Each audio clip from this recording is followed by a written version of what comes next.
जो तूफानों में पलते हैं वही इतिहास बदलते हैं। नमस्कार, आप देख रहे हैं जनपद न्यूज नेटवर्क और मैं हूं आपके साथ प्रफुल्ल। ईरान इजराइल और अमेरिका को पहले ही चेतावनी दे चुका था कि जो हमसे टकराएगा चूर चूर हो जाएगा।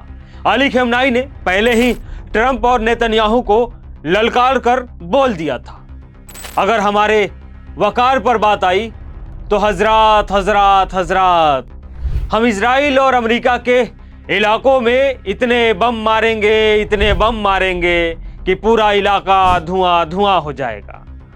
और वाकई में हुआ यही। खamenei भले ही शहीद हो गए, लेकिन ईरान ने हार नहीं मानी।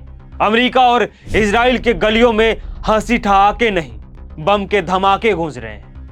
गलियों में किलकारियां नहीं, सन्नाटे पसर गए हैं। अब गाड़ियों के हॉर्न नहीं, सायरन की आवाजें सुनाई दे रही है। अमेरिका, इजराइल और ईरान युद्ध को 6 दिन हो गए।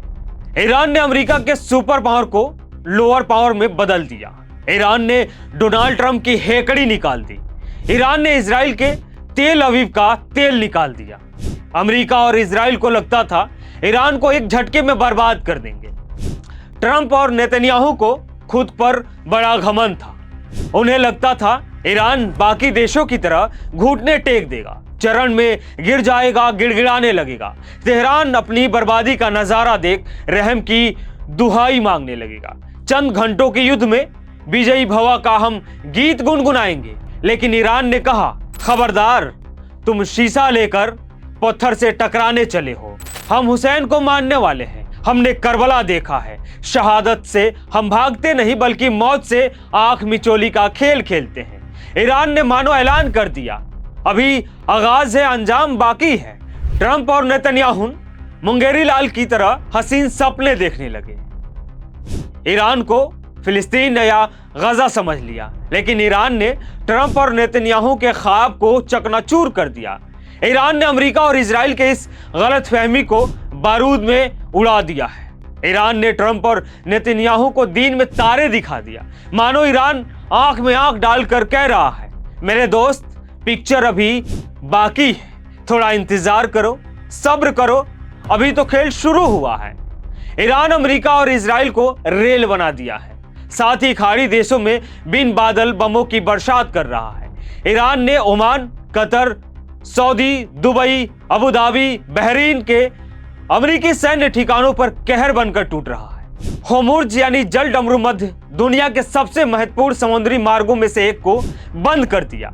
कपकपाती ठंड में भी ट्रंप और नेतन्याहू के पसीने छूटने लगे, बल्कि यह अब आर पार वाली स्थिति में पहुंच चुकी है।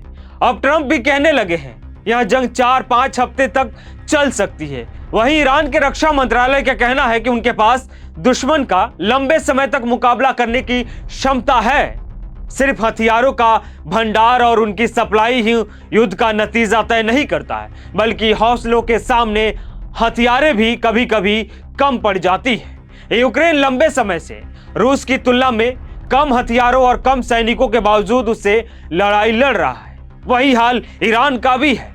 ईरानी कौम के पास हौसले हैं, हथियार भले कम है लेकिन हौसले उनके जिंदा है।